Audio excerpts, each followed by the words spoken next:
আলমিন, আমরা আজকের যে আলোচ্য বিষয়, আজকের এই জুমার খুতবায় একটু ব্যতিক্রমধর্মী বিষয়, কিন্তু বিষয়টি আমাদের জীবনের জন্য খুবই গুরুত্বপূর্ণ। আমাদের জীবনের সাথে এর নিবিড় একটি সম্পর্ক রয়েছে। সেই বিষয়টি হচ্ছে যেভাবে বা যে কারণে আমাদের রিজিক বা উপার্জন কমে যায়, আমরা দারিদ্র পীড়িত আক্রান্ত হই। আল্লাহ সুবহানাহু ওয়া তাআলা আল্লাহর বান্দাদের জন্য রিজিক বরাদ্দ করেছেন, কিন্তু কখনো কখনো আল্লাহ সুবহানাহু ওয়া তাআলা আল্লাহর বান্দাদের কারো জন্য ইয়াবসুতু লিমান ইয়াশা, যাকে তিনি ইচ্ছা করেন তার জন্য রিজিক প্রশস্ত করে দেন, ওয়া ইয়াকদির, আর যাকে তিনি ইচ্ছা করেন তার জন্য রিজিক কমিয়ে দেন। আমরা অনেকেই সেটা বুঝি, আবার অনেকে বুঝি না। আমি এটা উপলব্ধি করতে পারি অথবা পারি না, কিন্তু আল্লাহ সুবহানাহু ওয়া তাআলা বান্দাদের রিজিক কখনো আল্লাহ রাব্বুল আলামিন বাড়িয়ে দেন, কখনো কমিয়ে দেন। আজকের আলোচনায় আমরা ওই সমস্ত কারণ, ওই সমস্ত বিষয়গুলো আপনাদের সামনে তুলে ধরার চেষ্টা করব, যেই সব কারণে আল্লাহ রাব্বুল আলামিন আল্লাহর একজন বান্দার রিজিককে কমিয়ে দেন, বান্দার জীবন যাপন সংকীর্ণ হয়ে যায়। আল্লাহ রাব্বুল আলামিন তার রিজিকের মধ্যে ঘাটতি দিয়ে দেন। আর এই কারণগুলো ঈমানদার ব্যক্তি অবশ্যই বর্জন করতে হবে। আপনার চাকরি চলে যাচ্ছে, আপনার ব্যবসা বাণিজ্য বন্ধ হয়ে যাচ্ছে, আপনার ক্ষতি হয়ে যাচ্ছে, আর আপনি এই বিষয়টি উপলব্ধি করতে পারছেন না যে কেন হচ্ছে। আপনি অন্যকে দোষারোপ করছেন। হতে পারে যে অন্যকে যে দোষারোপ করছেন অন্য এর জন্য দায়ী নয়, এবং আপনি নিজেই এর জন্য দায়ী। এই বিষয়গুলো এই জন্য আমাদেরকে জানা, আমি মনে করে থাকি যে অত্যন্ত গুরুত্বপূর্ণ এবং অত্যন্ত গুরুত্বপূর্ণ একটি বিষয়। বন্ধুগণ, দারিদ্র একটি সামাজিক ব্যাধি। দারিদ্র আক্রান্ত এবং পীড়িত সমাজ, এখানে আপনি শুধু ওয়াজ দিয়ে, নসিহত দিয়ে, শুধুমাত্র সুন্দর সুন্দর কথা বলে আপনি মানুষদেরকে আল্লাহর দিকে আনা আপনার জন্য কঠিন বিষয়। ফলে যারা আজকে দারিদ্র্যের ভয়ঙ্কর কষাঘাতে নির্যাতিত, নিপীড়িত হয়ে আছে, আপনি ওই সমস্ত লোকদেরকে দেখবেন যে তারা আল্লাহ তাআলার ইবাদতে তাদের কোনো মনোযোগ নেই, আল্লাহর প্রতি তাদের কোনো ধরনের আগ্রহই নেই। আপনি মসজিদে ওয়াজ করছেন মসজিদের লোকদের জন্য, তাদেরকে আপনি ওয়াজ শোনানোর কোনো সুযোগই নেই, তারা আপনার কথা শুনবে। এটা সামাজিক একটা ব্যাধি। এই জন্য নবী সাল্লাল্লাহু আলাইহি ওয়াসাল্লাম যখন মক্কা থেকে হিজরত করে মদিনায় আসলেন, নবী সাল্লাল্লাহু আলাইহি ওয়াসাল্লাম সাহাবায়ে কেরামদের দারিদ্র্য বিমোচনের জন্য বিভিন্ন ধরনের প্রকল্প, বিভিন্ন ধরনের প্রজেক্ট নবী সাল্লাল্লাহু আলাইহি ওয়াসাল্লাম গ্রহণ করেছেন। প্রথমেই মুহাজির এবং আনসারদের মাঝে নবী সাল্লাল্লাহু আলাইহি ওয়াসাল্লাম একটা ভ্রাতৃত্ব বন্ধন তৈরি করে দিয়েছেন। দুর্ভাগ্যের বিষয় হচ্ছে সমাজের এই মৌলিক যে ব্যাধি আছে, এটা আমরা না বুঝার কারণে আমাদের সমাজে এটি চলছেই। এ নিয়ে কারো কোনো চিন্তাই নেই, সমাজপতিদের এই নিয়ে কোনো ভাবনা নেই। দ্বিতীয় নম্বর যে পয়েন্টটি, দারিদ্র হচ্ছে একজন ব্যক্তির জন্য বড় ধরনের ফিতনা এবং এক প্রকারের শাস্তি। এটি আপনি এমন ফিতনা যে এই ফিতনার কারণে হতে পারে যে আপনি কখনো ঈমান হারা হয়ে যেতে পারেন। সহজ করে দেখার সুযোগ নেই। অনেক লোককে আমরা দেখেছি বিপদগ্রস্ত হতে হতে এই দারিদ্র্যের যে আঘাত রয়েছে, এই আঘাতে সেই আঘাতপ্রাপ্ত হতে হতে এক পর্যায়ে দেখা গিয়েছে দ্বীনের ব্যাপারে তার বিরূপ ধারণা, খারাপ একটি মন্তব্য, ফিতনা, পরীক্ষা। ইমানদার ব্যক্তিগণ স্বেচ্ছায় আল্লাহ তাআলার কাছে এটা চাইবেন না যে আল্লাহ আমাকে কিছু ফিতনা দেন, পরীক্ষা করেন। যদি আল্লাহ তাআলা পরীক্ষা করেন ভিন্ন কথা, বুঝতে পেরেছেন? আমি চাইবো না যে আল্লাহ আমাকে ফিতনা দেন, আমাকে পরীক্ষা করেন। এটা ইমানদার ব্যক্তিদের কাজ নয়, কারণ পরীক্ষা করলে আপনি পাশ না করারই সম্ভাবনা বেশি। পরীক্ষায় উত্তীর্ণ নাও হতে পারেন, এই জন্য পরীক্ষা ইমানদার ব্যক্তি চাইবেন না। আরেকটি বিষয় হচ্ছে দারিদ্র যারা নিপীড়িত অথবা দরিদ্র মানুষ যারা আছে, তাদের আল্লাহ সম্পর্কে খারাপ ধারণা এবং আল্লাহ সম্পর্কে একটা অভিযোগ তাদের মধ্যে বিভিন্নভাবে কাজ করে। এটি অত্যন্ত গর্হিত একটি কাজ। যারা অভাবের মধ্যে আছে তাদের সবসময় দৃষ্টি হচ্ছে যে আল্লাহ আমাকেই দেখেছে শুধু, এটা তার বড় ধরনের ক্ষতি করে দিয়েছে। আল্লাহর প্রতি একটা অভিযোগ, একটি খারাপ ধারণা তার মধ্যে কাজ করেছে আল্লাহর প্রতি, যে খারাপ ধারণা তাকে সবচেয়ে বেশি ক্ষতিগ্রস্ত করছে। খুব ভালো করে বিষয়টি বুঝুন আমার বন্ধুগণ। এই জন্য দারিদ্র্যের ব্যাপারে আল্লাহ রাসূল সাল্লাল্লাহু আলাইহি ওয়াসাল্লাম কঠিন কঠিন কথা বলেছেন। সর্বশেষ এখানে যে পয়েন্ট সেটি হলো যে দারিদ্র অনেক ক্ষেত্রেই খুব কম জায়গায় আছে, আর বেশিরভাগ ক্ষেত্রেই দারিদ্র হচ্ছে বারিদুল কুফর, মানুষদেরকে কুফরের দিকে নিয়ে যায়, মানুষদেরকে কুফরের দিকে ঠেলে দেয়। ফলে সেই ব্যক্তি যদিও প্রকাশ্যে আল্লাহ রাব্বুল আলামিনকে অস্বীকার করে না, কিন্তু আল্লাহ তাআলার নিয়ামতের প্রতি তার অস্বীকৃতি থেকে যায়। খুব সহজ উদাহরণ দিলে আপনি বুঝতে পারবেন। আপনাকে আল্লাহ সুবহানাহু ওয়া তাআলা হয়তো চাকরি দেন নাই, কিন্তু আল্লাহ রাব্বুল আলামিন যে আপনার এই শরীরের মধ্যে অসংখ্য নিয়ামত দিয়েছেন, আপনি সেটাকে একেবারেই অবলীলায় ভুলে গিয়ে আল্লাহ তাআলার সম্পর্কে বলতেছেন আল্লাহ তাআলা আমাকে চাকরি দেন নাই, অমুক অমুকের কত ভালো ভালো চাকরি আছে, দেখছেন? এটাও তো একটা অস্বীকৃতি, এটাও এক প্রকারের কুফর। আল্লাহ রাব্বুল আলামিনের প্রতি আপনার এই অবস্থান তৈরি হয়ে থাকে। বন্ধুগণ, এই কারণে রাসূলুল্লাহ সাল্লাল্লাহু আলাইহি ওয়াসাল্লাম দারিদ্র থেকে আল্লাহ রাব্বুল আলামিনের কাছে আশ্রয় চেয়েছেন।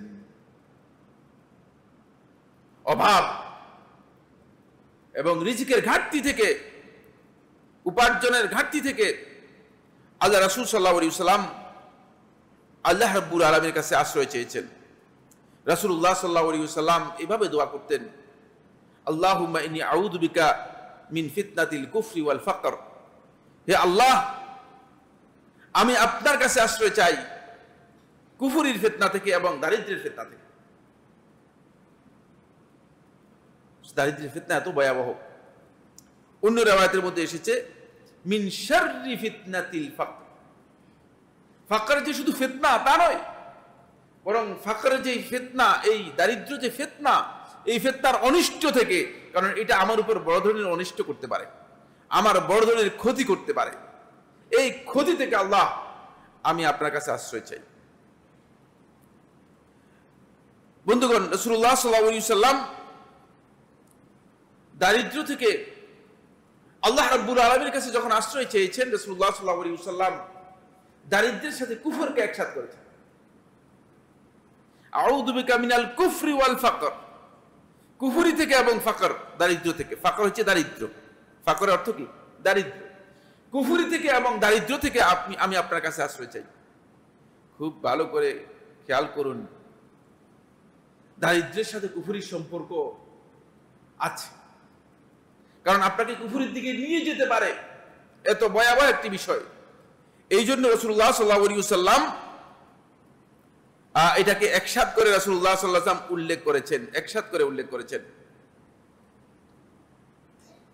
ফলে আব্দুল্লাহ ইবনে আব্বাস রাদিয়াল্লাহু আনহু বর্ণিত একটি হাদিস, এই হাদিসটি সনদের দিক থেকে দুর্বল, তবে হাদিসের বক্তব্য অনেকটা গ্রহণযোগ্য বক্তব্য।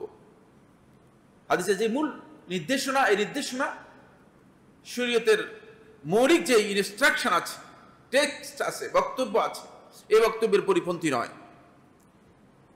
বলেন কাদাল ফাকরু আন ইয়াকুনা কুফরান, দারিদ্র এমন এক পর্যায়ে চলে গিয়েছে যে দারিদ্র অনেকটা কুফরির কাছাকাছি পৌঁছে গিয়েছে। কারণ এটা এক প্রকারের কুফরিতে কোনো সন্দেহ নেই, সেটা হচ্ছে কুফরুন নিআম, আল্লাহ তাআলার নিয়ামতের কুফরি করা। যখনই আপনি আপনার রিজিকের মধ্যে কমতি দেখবেন, যখনই আপনি দেখবেন যে আপনার আয় উপার্জনে ঘাটতি আছে, হঠাৎ করে কমে যাচ্ছে, তখন আপনি যদিও প্রকাশ্যে মুখে এই কথা না বলেন, কিন্তু মনে মনে আপনার চিন্তা হবে যে আমি তো 5 ওয়াক্ত সালাত নিয়মিত আদায় করি, আমি তো সিয়াম পালন করি, নফল ইবাদত করি, আল্লাহ তাআলা মনে হয় আমাকেই দেখলো। তখন আপনার মধ্যে এটা কাজ করবে, বুঝতে পেরেছেন? আপনি তখন দেখবেন যে ওই ব্যক্তির দিকে বলে এই লোকটা 1 ওয়াক্ত নামাজ পড়তে দেখিনি,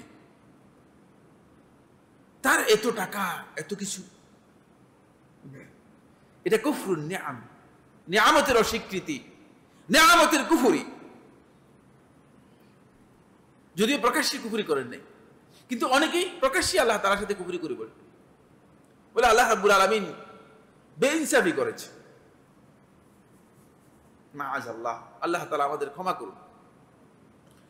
বন্ধুগণ, এই জন্য রাসূলুল্লাহ সাল্লাল্লাহু আলাইহি ওয়াসাল্লাম আল্লাহ রাব্বুল আলামিনের কাছে দারিদ্র থেকে আল্লাহ রাব্বুল আলামিনের কাছে পানা চাইতেন, পাশাপাশি দোয়া করতেন, আল্লাহ দারিদ্র মুক্ত করে নাও আমাকে। রাসূলুল্লাহ সাল্লাল্লাহু আলাইহি ওয়াসাল্লামের দোয়াগুলোর একটি দোয়া হচ্ছে আল্লাহুম্মা ইকদি আন্না আদ-দাইন, হে আমাদের আল্লাহ, ইকদি আন্না আদ-দাইন, আমার ঋণটাকে আপনি পরিশোধ করে দিন। এটা বোঝা, ঋণ কিন্তু মাথার উপর একটা বোঝা। এরপর ওয়াগনিনা মিনাল ফাকর, আর দারিদ্র থেকে আমাকে অভাব মুক্ত করে দিন। কারণ দারিদ্র থাকলে আপনি আপনার ইবাদত, আপনার আমল সবটাই কেন যেন মানে গোল মানে পাকিয়ে যাবে, আপনি এটাকে যথাযথভাবে আদায় করতে পারবেন না। সম্মানিত হাজিরিন, মুসল্লিয়ানে কিরাম, এই কারণেই মূলত আল্লাহ নবী সাল্লাল্লাহু আলাইহি ওয়াসাল্লাম সাহাবায়ে কিরামদেরকে সতর্ক করেছেন এমন কিছু কাজ, যে কাজগুলো মূলত আমাদের উপার্জনে, আমাদের ইনকাম, আমাদের আয়, এগুলোর উপর আঘাত হানবে। ফলে আমরা দারিদ্র নিপীড়িত অথবা দারিদ্র আক্রান্ত হয়ে যেতে পারি, আর তখন আমরা এই বিপদের মধ্যে পড়ে যাব। এই কারণগুলো আমি আপনাদের সামনে কয়েকটি আলোচনা করব। 1 নম্বর পয়েন্ট হচ্ছে, যে কোনো ধরনের গুনার অন্যতম প্রভাব হচ্ছে গুনাহ আপনার রিজিকে গিয়ে আঘাত হানবে, আপনার উপার্জনে গিয়ে আঘাত হানবে। আপনি যখনই কোনো গুনাহ করবেন, যখনই আপনি আল্লাহ রাব্বুল আলামিনের অবাধ্যতায় যাবেন, তখনই আপনি নিশ্চিত যে আপনার ইনকামের উপরে আঘাত হানছে। আমরা বেমালুম এটা ভুলে যাই, গুনাহ করে আমরা আবার আল্লাহর কাছে চাই যে আল্লাহ আমাকে দিচ্ছে না কেন। এটা আল্লাহ রাব্বুল আলামিনের সুন্নাহ পরিপন্থী কাজ। রাসূলুল্লাহ সাল্লাল্লাহু আলাইহি ওয়াসাল্লাম হাদিসের মধ্যে ইরশাদ করেন, ইন্নার রাজুলা লা ইহরামুর রিজক বিদ্যাম্বি ইউসিবুহু, একজন ব্যক্তি, একজন মানুষ, সে তার রিজিক থেকে মাহরুম হয়ে যাবে, বঞ্চিত হয়ে যাবে ওই গুনার কারণে, যে গুনাহটুকু সে অর্জন করেছে, যে গুনায় সে লিপ্ত হয়েছে, এই গুনার কারণে এই গুনাহ তাকে তার রিজিকের মধ্যে বড় ধরনের আঘাত হানবে, তার উপার্জন থেকে তাকে মাহরুম করে দেবে। এই বক্তব্য আল্লাহ সুবহানাহু ওয়া তাআলা কোরআনে কারীমের সূরা তাহার 124 নম্বর আয়াতের মধ্যে বলেছেন। সূরা তাহা 124 নম্বর আয়াতে আল্লাহ সুবহানাহু ওয়া তাআলা স্পষ্ট করে এই বিষয়টি বলে দিয়েছেন, ওয়ামান আ'রাদা আন যিকরি ফাইন্না লাহু মাঈশাতান দানকা, যে আমার বিধান থেকে মুখ ফিরিয়ে নিল, যে আমার বিধানকে লঙ্ঘন করলো, অবাধ্য হলো, ফাইন্না লাহু মাঈশাতান দানকা, তার জন্য আমি সংকীর্ণ জীবন যাপন করে দিই, তার জীবন যাপনটা সংকীর্ণ হয়ে যায়। ওয়া নাহশুরুহু ইয়াওমাল কিয়ামাতি আ'মা, আর কিয়ামতের দিন তাকে আমি হাসর করব, একত্রিত করব আ'মা, অন্ধ করে। অন্ধ হচ্ছে সে হক এবং বাতিলের দুনিয়াতে যেভাবে উপলব্ধি করতে পারেনি, সেভাবে সেখানেও সে বুঝতে পারবে না কি হচ্ছে। এভাবে আল্লাহ সুবহানাহু ওয়া তাআলা তাকে অন্ধ করে উত্থিত করবেন, একত্রিত করবেন, হাসর করবেন। এই আয়াতের মধ্যে যেখানে আমাদের মূল কথা, সেটা হচ্ছে এই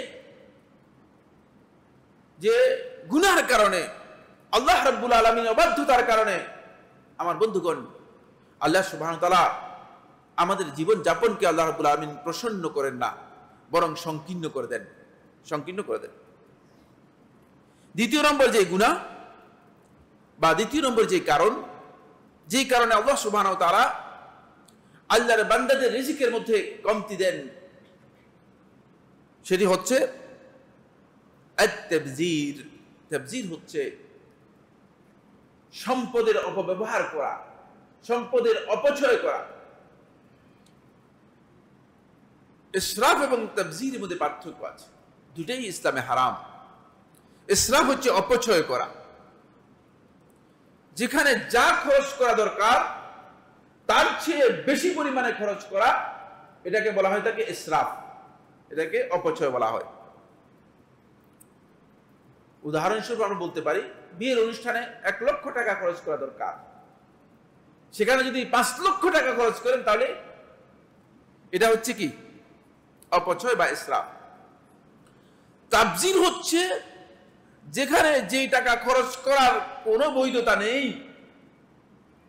সেখানে সেই টাকা খরচ করা। যেমন গানের অনুষ্ঠানে 2 লক্ষ টাকা দিয়ে দিলেন, বৈধ না, বুঝতে পেরেছেন? খারাপ একটি কাজের জন্য, বেদাতি অনুষ্ঠানের জন্য 1 লক্ষ টাকা দিয়ে দিলেন, এটা হচ্ছে তাবযীর। দুইয়ের মধ্যে পার্থক্য বুঝাতে পেরেছি সম্ভবত। ইসরাফ এবং তাবযীর এই দুটাই মূলত ইসলামে হারাম। তো তাবযীর হচ্ছে জঘন্য, কারণ তাবযীরে যে ব্যয়টুকু হয়ে থাকে এটা অপব্যয়। অপব্যয় ইসলামের সবচেয়ে বড় অপরাধ। রাসূলুল্লাহ সাল্লাল্লাহু আলাইহি ওয়াসাল্লাম স্পষ্ট করে বলেছেন, যে ব্যক্তি এই অপব্যয় করবে, সম্পদের অপব্যবহার করবে, মূলত সে আল্লাহ তাআলার নিয়ামতের শুকরিয়া আদায় করে না। আল্লাহ রাব্বুল আলামিনের নিয়ামতের যে শুকরিয়া রয়েছে, সেই শুকরিয়া সে আদায় করে না। ফলে আল্লাহ সুবহানাহু ওয়া তাআলা তার রিজিকের মধ্যে ঘাটতি দিয়ে দেন, কমিয়ে দেন, আস্তে আস্তে রিজিক কমে যায়। বাস্তবে আমরা অনেক লোককে দেখেছি, চোখের সামনে প্রচুর লোককে আমি দেখেছি।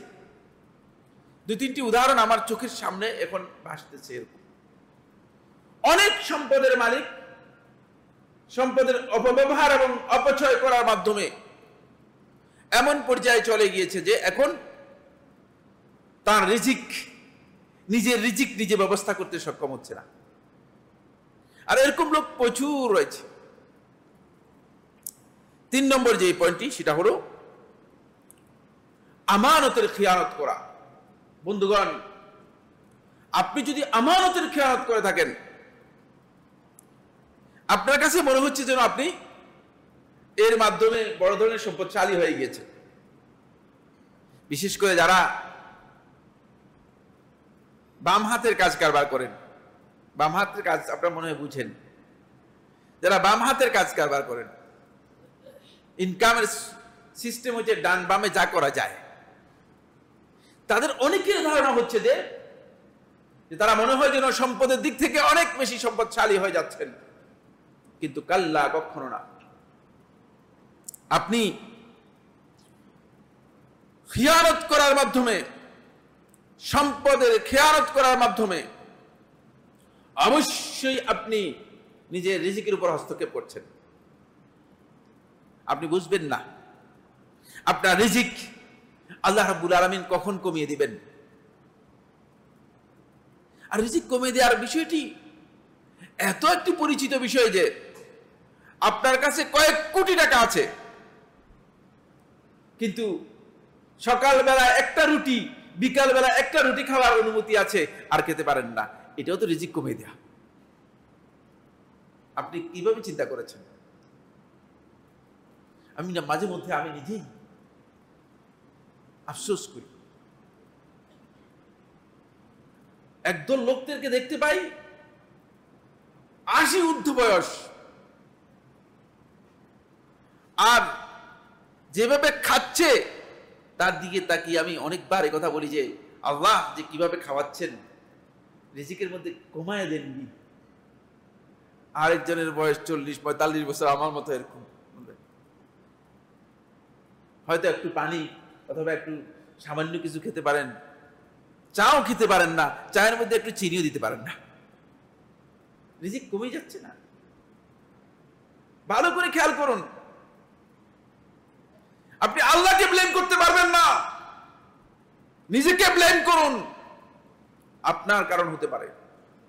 খবরদার, প্রত্যেকটি মানুষ নিজের মধ্যে এই বিষয়গুলোকে অবশ্যই জাগ্রত করতে হবে যে আমি কোথায় গিয়ে আমার ভুল হচ্ছে।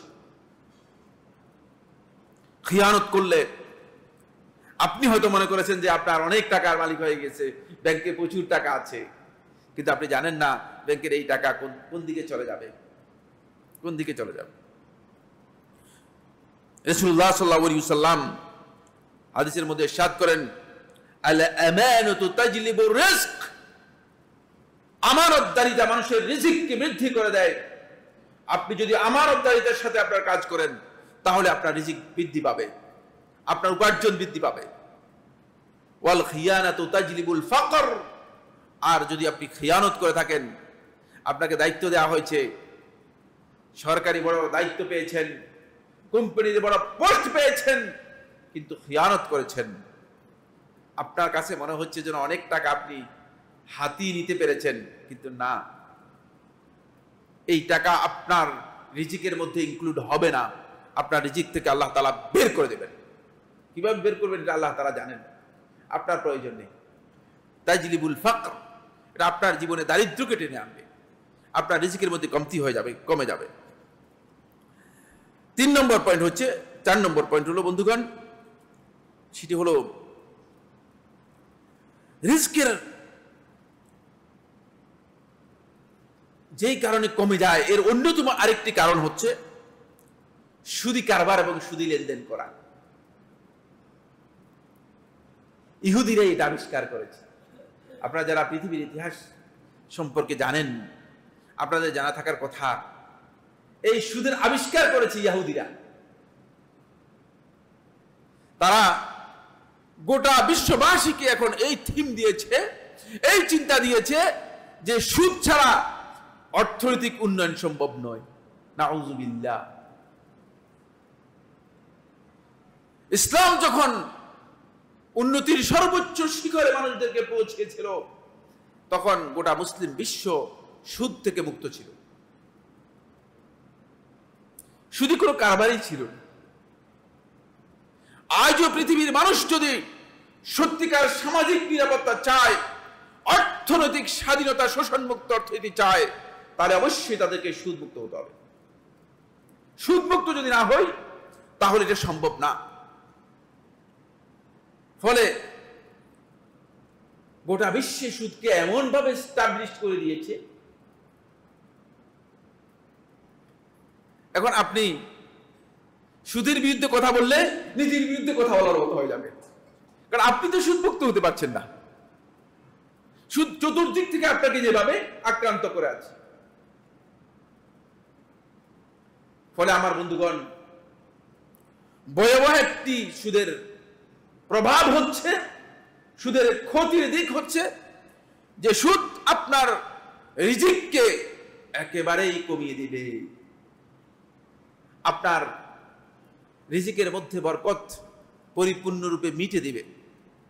আল্লাহ সুবহানাহু ওয়া তাআলা কোরআনে কারীমের মধ্যে ইরশাদ করেন সূরা আল বাকারার 278 নম্বর আয়াতের মধ্যে, ইয়ামহাকুল্লাহু রিবা, আল্লাহ তাআলা সুদকে নির্মূল করে দেবেন। অনেক দীর্ঘ বক্তব্য রয়েছে, আমি শুধু পয়েন্টগুলো আজকে আলোচনা করব। এই আয়াতগুলোর প্রত্যেকটির মধ্যে অত্যন্ত গুরুত্বপূর্ণ বিষয়, এগুলো আপনারা তাফসীর থেকে জেনে নেবেন। সুদ বাহ্যিকভাবে আপনাকে যদিও মনে হয় যে এটা অনেক বেশি, মানে 10 টাকা দিয়েছেন আর সেখানে আপনাকে 15 টাকা দিয়ে দিয়েছে, আপনার কাছে তো মনে হচ্ছে অনেক বেশি, কিন্তু না, সুদ আপনার ভয়ঙ্কর ধরনের ক্ষতিকর দিক। আপনার রিজিকের মধ্যে ঘাটতি করে দেবে, রিজিক কমিয়ে দেবে, বরকত ছিনিয়ে নেবে। ওয়ায়ুরবিস সাদাকাত, আল্লাহ রাব্বুল আলামিন সাদাকাকে বাড়িয়ে দিবেন। খুব ভালো করে খেয়াল করেন আয়াতের মধ্যে, এখানে সুদ এর অপোজিটে আসার কথা ছিল, সুদ ছাড়া অন্য কিছু, কিন্তু আল্লাহ রাব্বুল আলামিন সুদের বিপরীতে সাদাকাতকে এনেছেন। তার কারণ হচ্ছে দুনিয়ার মানুষ তাদের বিবেক দিয়ে চিন্তা করে, তাদের বিবেক দিয়ে কথা মনে করে যে সুদের মধ্যেই বৃদ্ধি আছে, আর আল্লাহর রাস্তায় দান করলে আরে মনে হয় যেন কমে গেল কিনা, পকেট তো হালকা হয়ে যাচ্ছে। না, আল্লাহ তাআলা বলছেন ওয়ায়ুরবিস সাদাকাত, তোমাদের কনসেপ্ট পুরাটাই ভুল। দান করবে তো আল্লাহ রাব্বুল আলামিন সেই দানকে আল্লাহ সুবহানাহু ওয়া তাআলা কি করে দিবেন, অনেক বাড়িয়ে দিবেন। বৃদ্ধি যদি চাও সাদাকাতের মধ্যে আছে, আর যদি ক্ষতি চাও তাহলে অবশ্যই সুদের লেনদেন করবে। এই মর্মে আব্দুল্লাহ ইবনে মাসউদ রাদিয়াল্লাহু তাআলা বর্ণিত একটা হাদিস রয়েছে। এই হাদিসটিকে শেখ মুহাম্মদ নাসিরউদ্দিন আলবানী রাহমাতুল্লাহি হাসান বলেছেন। রাসূলুল্লাহ সাল্লাল্লাহু আলাইহি ওয়াসাল্লাম ইরশাদ করেন, আর রিবা ওয়া ইন কাসুর, সুদ যদিও সংখ্যায় অনেক বেশি হয়, পরিমাণে অনেক বেশি দেখা যায়, ফা ইন্না আকিবাতাহু তাসিরু ইলা কুল, এর পরিণতি শেষ পর্যন্ত কমের দিকে চলে যায়। শেষে গিয়ে দেখা যায় যে আর বেশি দেখা যায় না, বেশিটা কমে যায়। এই জন্য আপনি দেখতে পাবেন যারা সুদি কারবার করছেন, সুদি কারবারের সাথে জড়িত আছেন, তাদের অনেককে দেখা যায় যে একবারে এক পর্যায়ে গিয়ে সব দেউলিয়া হয়ে যাচ্ছে, দেউলিয়া হয়ে যাচ্ছে। তিনি মারা যাচ্ছেন ব্যাংকের কয়েক হাজার কোটি টাকা ঋণ নিয়ে, আর একজন ব্যক্তি ইমানদার বান্দা যিনি সুদের কাজ করে নাই, তার মৃত্যু হয়েছে, পৃথিবীর কোন মানুষ এই কথা দাবি করতে পারবে না যে তার কাছে আমি 1 টাকা পাবো। কোনটা ভালো, কোনটা আপনার প্রয়োজন, খুব ভালো করে খেয়াল করুন। এখানেই স্পষ্ট আমাদের কাছে যে এটা আল্লাহ তাআলার পক্ষ থেকে কত বড় ধরনের একটি শাস্তির বিষয়। সুদ এভাবেই আমাদের কাছে শাস্তি নিয়ে আসে। রাসূলুল্লাহ সাল্লাল্লাহু আলাইহি ওয়াসাল্লাম একটি হাদিসের মধ্যে বলেন, মা মিন কওমিন ইয়াযহারু ফীহিমুর রিবা, যে কোন জাতি, কোন একটি জাতি যখনই তাদের মধ্যে সুদ ব্যাপকভাবে এস্টাবলিশড হয়ে যায়, ব্যাপকভাবে সুদ যখন প্রতিষ্ঠিত হয়ে যায়, ইল্লা উখিযু বিসসানাহ, আল্লাহ রাব্বুল আলামিন অভাব অনটন দুর্ভিক্ষ দিয়ে তাদেরকে আক্রান্ত করেন, শাস্তি এসে যায়। অভাবের কথা এখন আর আলোচনার প্রয়োজন নেই। যারা পত্রিকা পড়েন তারা পত্রিকা দেখলেই কি হয়ে যাবে, বুঝে যাবেন যে আল্লাহ রাব্বুল আলামিন কিভাবে আমাদেরকে আক্রান্ত করেছে।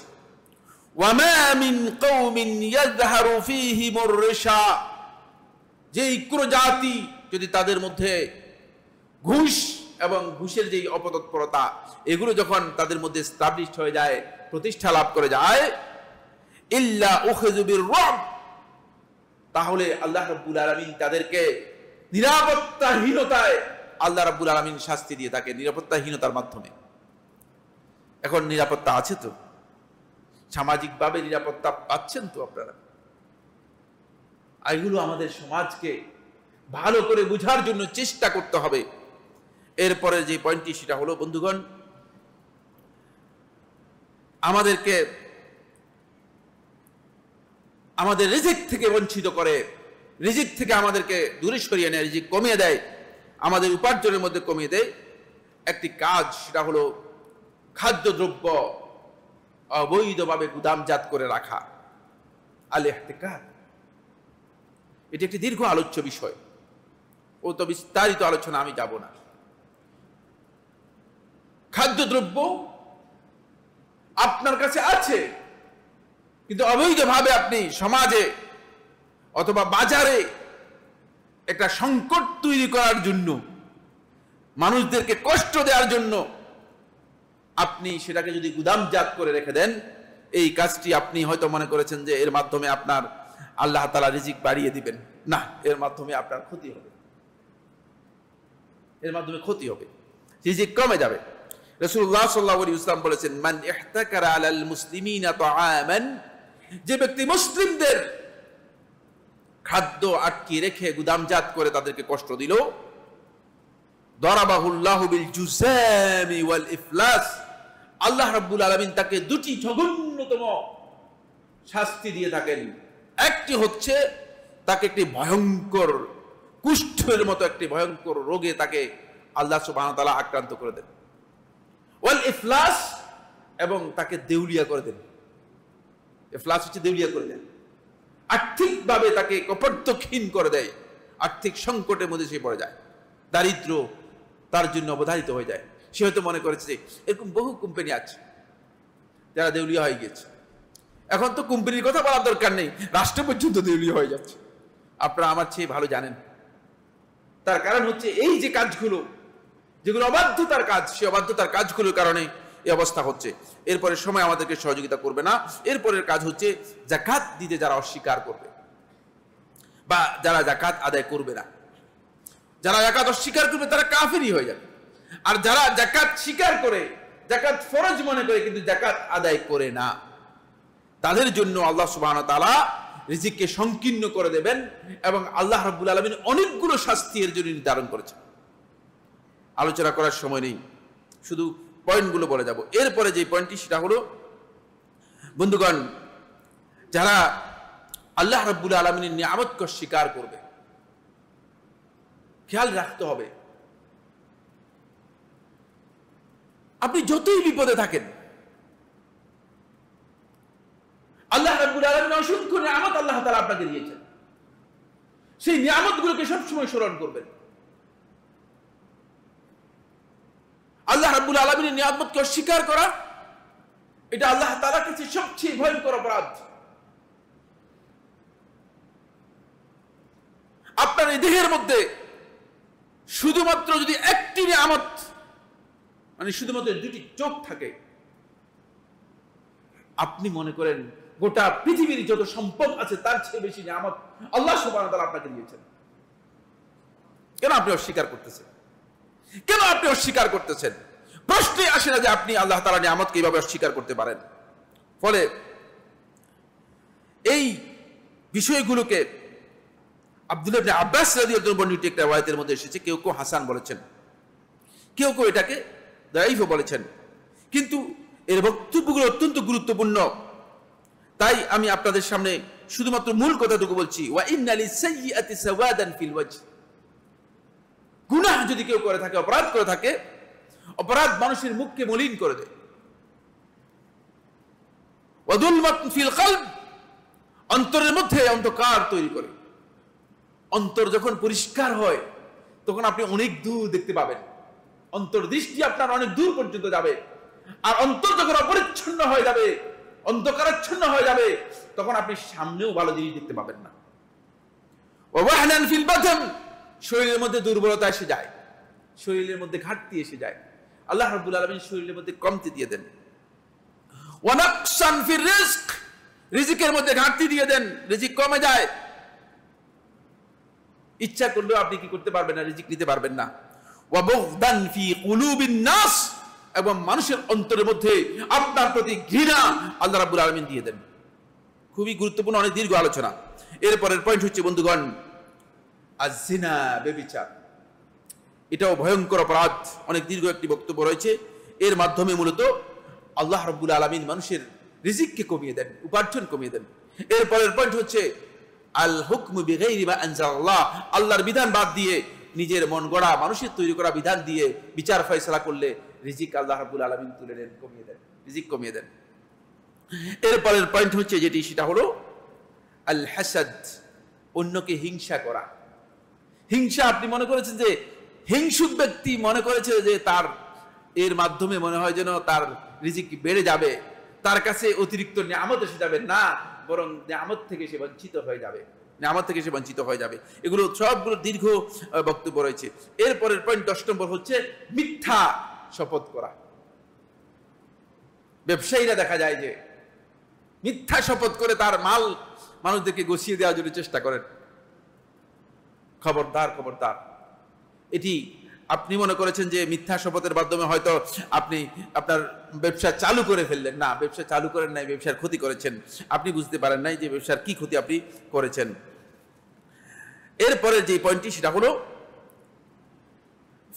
ফরজ নামাজ, ফরজ ইবাদত বাদ দিয়ে রিজিকের জন্য, রিজিকের অন্বেষণে নিজেকে ব্যস্ত রাখা, এতে রিজিক কমে যাবে। অনেককে দেখা যায় ফরজ সালাতের সময়, জুমার সালাতের সময় মসজিদের নিচে মার্কেট খোলা দেখে আসার সময় দেখে এসেছি। এদের অন্তপক্ষে 80 থেকে 90% কিন্তু মুসলিম, হতে পারে যে 100% মুসলিম। আসার সময় দেখে এসেছি। শুধু আমার এতটুকু কল্পনা হচ্ছিল যে মসজিদকে কিভাবে নষ্ট করে দিয়েছে। আহাব্বুল বিলাদি ইলাল্লাহি মাসাজিদুহা, আল্লাহ রাব্বুল আলামিনের কাছে সবচেয়ে পছন্দনীয় জায়গা হচ্ছে মসজিদ। ওয়া আবগাযুল বিলাদি ইলাল্লাহি আসওয়াকুহা, আল্লাহ তাআলার কাছে সবচেয়ে পছন্দনীয় বিষয় হচ্ছে বাজার। আর বাজার ঢুকিয়ে দিয়ে মসজিদের সৌন্দর্যকে আপনারা কি করেছেন, নষ্ট করে দিয়েছেন। মসজিদ থেকে ইনকাম বের করবেন, মসজিদ ইনকামের জন্য নয়, মসজিদ ইনকামের জন্য নয়, মসজিদের ব্যবসায় কর্পোরেট অফিস নয়, মসজিদ কর্পোরেট অফিস নয়। আমাদের চেতনাগত বিচ্ছুতির কারণে আমরা এমন এক পর্যায়ে চলে গিয়েছি যেটি মূলত মুসলিম উম্মাহকে সকল দিক থেকে ক্ষতিগ্রস্ত করছে, সকল দিক থেকে ক্ষতিগ্রস্ত করছে। এরপরের পয়েন্ট হচ্ছে যেটি, সেটা হলো আল্লাহ রাব্বুল আলামিনের কাছে রিজিক চাওয়ার ক্ষেত্রে যে আদব রয়েছে, যে শিষ্টাচার রয়েছে, সেই শিষ্টাচার না বুঝা। এটা কিন্তু খুব ইম্পর্টেন্ট বিষয়। এখানে অনেক গুরুত্বপূর্ণ কথা আছে, কিন্তু আমাদের সময় নেই, এই জন্য আমি বলতে পারছি না বা বলছি না। তবে রাসূলুল্লাহ সাল্লাল্লাহু আলাইহি ওয়াসাল্লাম সহিহ বুখারী হাদিসের মধ্যে, ইমাম বুখারী রাহমাতুল্লাহি আলাইহি মুফরাদের মধ্যে হাদিসটি উল্লেখ করেছেন। আবু হুরায়রা বর্ণিত, তিনি বলেন, ইউস্তাজাবু লিআহাদিকুম মা লাম ইয়াজল, তোমাদের কোন ব্যক্তি যখন আল্লাহ তাআলার কাছে দোয়া করে, আল্লাহ সুবহানাহু ওয়া তাআলা তার দোয়া কবুল করবেন, মা লাম ইয়াজল, যতক্ষণ পর্যন্ত সে তাড়াহুড়া না করে। তাড়াহুড়া কি?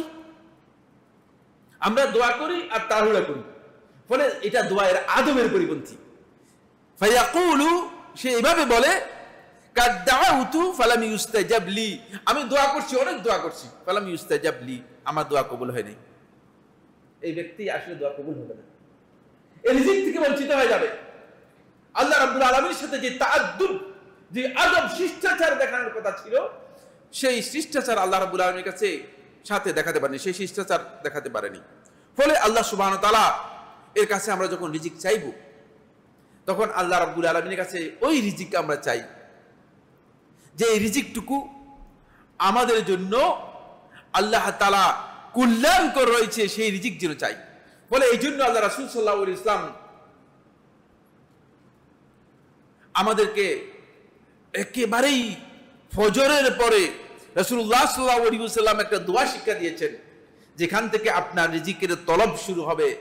আল্লাহুম্মা ইন্নী আসআলুকা ইলমান নাফিআ, তারপরে কি ওয়া রিজকান তাইয়্যিবা ওয়া আমালান মুতাকাব্বালা। দেখছেন, এখান থেকে আপনি যদি আল্লাহ রাব্বুল আলামিনের কাছে রিজিকের বিষয়ে চাইবেন, আল্লাহর কাছে না চাইলে আল্লাহ সুবহানাহু ওয়া তাআলা রিজিক থেকে আপনাকে মাহরুম করে দিবেন।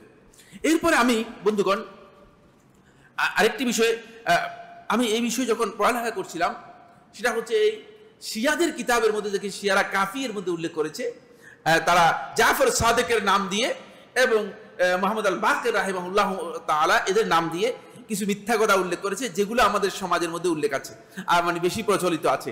এগুলো আমি আপনাদেরকে সতর্ক করে দিচ্ছি, এগুলো মিথ্যা কথা, এগুলোর কোনো ভিত্তি নেই। এক নম্বর হচ্ছে রাত্রে যদি ঘর ঝাড়ু দেন তাহলে রিজিক কমে যাবে, এটি ডাহা মিথ্যা কথা, শিয়াদের বইয়ের মধ্যে পেয়েছি।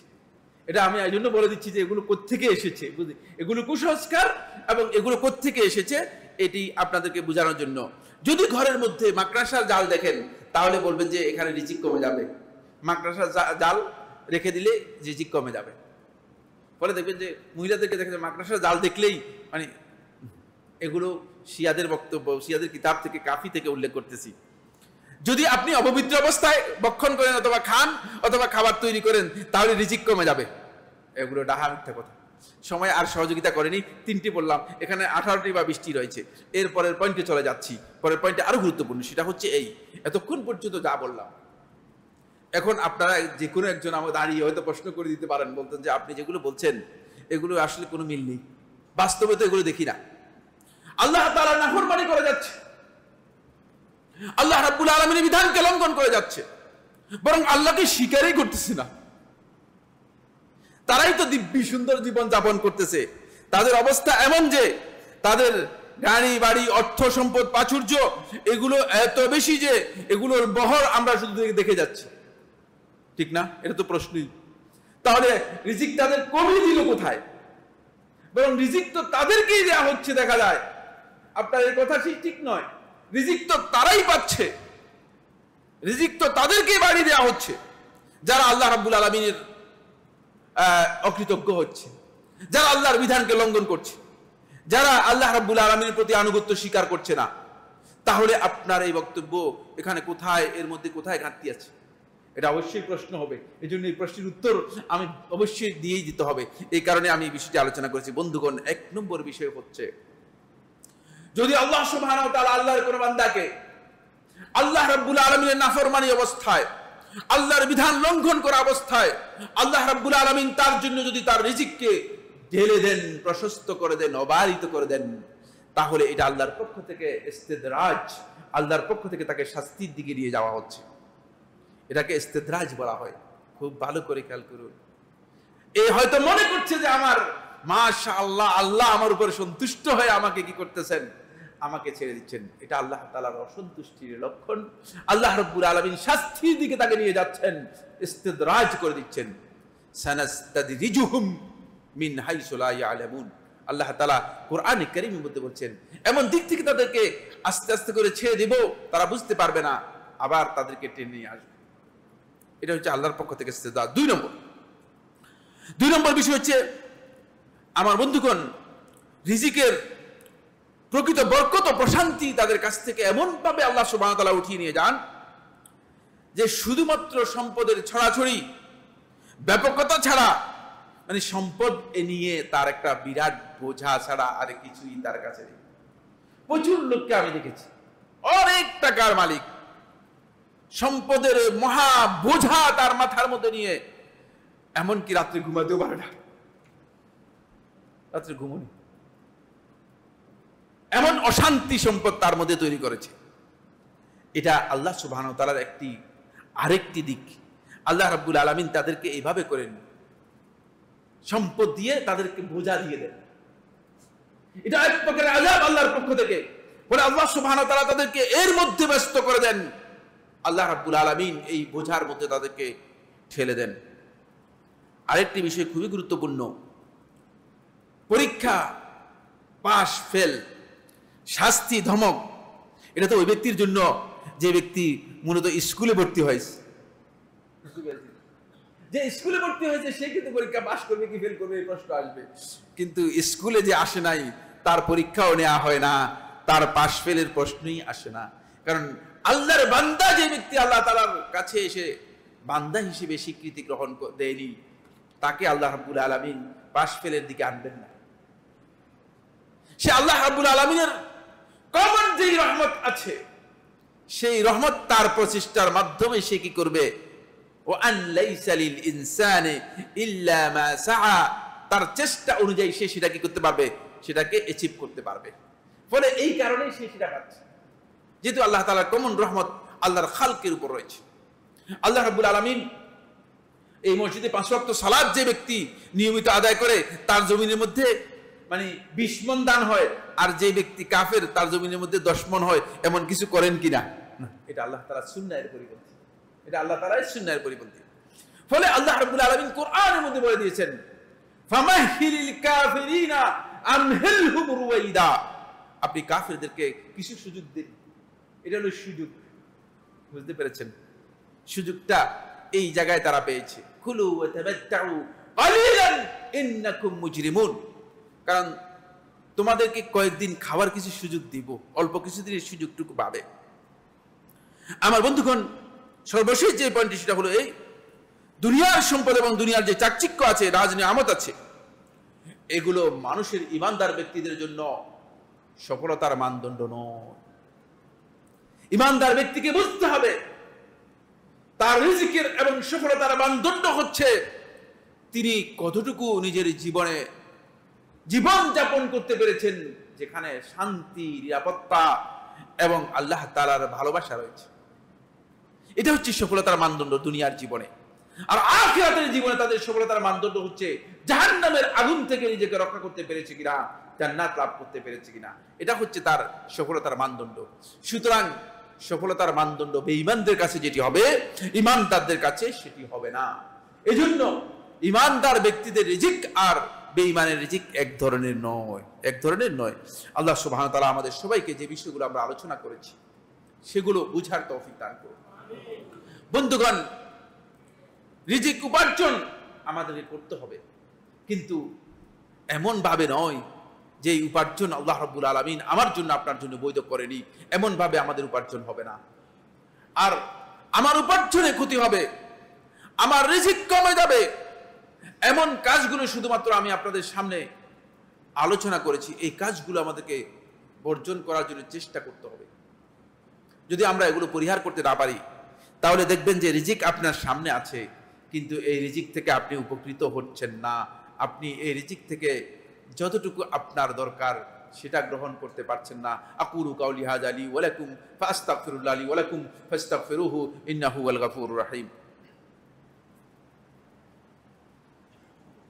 الحمد لله على إحسانه والشكر له على توفيقه وامتنانه وأشهد أن لا إله إلا الله وحده لا شريك له تعظيما لشانه وأشهد أن محمدا عبد الله ورسوله الداعي إلى رضوانه وعلى آله وأصحابه وإخوانه.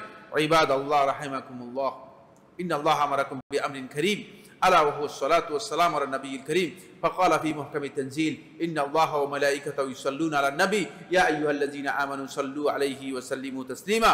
اللهم صل على محمد وعلى آل محمد كما صليت على إبراهيم وعلى آل إبراهيم في العالمين إنك حميد مجيد، وبارك اللهم على محمد وعلى آل محمد كما باركت على إبراهيم وعلى آل إبراهيم في العالمين إنك حميد مجيد। বন্ধুগণ, একটি বিষয় দৃষ্টি আকর্ষণ করব, সেটা হচ্ছে এই কোরআন কারীমের এই যে আয়াত, ইন্নাল্লাহা ওয়া মালাইকাতাহু ইউসাল্লুনা আলান নবী ইয়া আইয়ুহাল্লাযীনা আমানু সাল্লু আলাইহি ওয়া সাল্লিমু তাসলিমা। এই আয়াত শোনার পরে আহলুল হাদিসদের মধ্যে, আহলুল ইলমদের মধ্যে একদল বলেছেন যে রাসূলুল্লাহ সাল্লাল্লাহু আলাইহি ওয়াসাল্লামের উপর দরুদ পড়া ওয়াজিব হয়ে যায়, এটা আল্লাহর পক্ষ থেকে নির্দেশ। এজন্য অন্ততপক্ষে একবার দরুদ পড়ে নেবেন, একবার অন্ততপক্ষে দরুদ পড়ে নেবেন। আল্লাহ তাআলা আমাদের সবাইকে তৌফিক দান করুন। আল্লাহ রাব্বুল আলামিন আমাদের সবাইকে দ্বীনের উপর হেদায়েত দান করুন। আল্লাহ রাব্বুল আলামিন আমাদের সবাইকে দ্বীনের জ্ঞান দান করুন। আমাদের মধ্যে যারা অসুস্থ আছেন তাদেরকে সুস্থ করে দিন রব্বুল আলামিন। ইদানিং ব্যাপকভাবে অসুস্থতা বেড়ে যাচ্ছে। আল্লাহ রাব্বুল আলামিন সমস্ত রোগ ব্যাধি থেকে, সমস্যা থেকে, সংকট থেকে, রিজিকের সংকীর্ণতা থেকে আল্লাহ রাব্বুল আলামিন আমাদের সবাইকে হেফাজত করুন। আর আমাদের যাদের ঋণ আছে, বোঝা আছে, দায় আছে, আল্লাহ রাব্বুল আলামিন আমাদের সবাইকে ঋণ দায় মুক্ত করে দিন। আল্লাহ রাব্বুল আলামিন আমাদের সবাইকে ঈমান এবং আমলের উপর বলিষ্ঠ মজবুত থাকা তৌফিক দান করুন। ইবাদাল্লাহ, إن الله يأمر بالعدل والإحسان وإيتاء ذي القربى وينهى عن الفحشاء والمنكر والبغي يعظكم لعلكم تذكرون فاذكروا الله العظيم الجليل يذكركم واشكروه على آلائه ونعمه يزدكم ولذكر الله أكبر والله يعلم ما تصنعون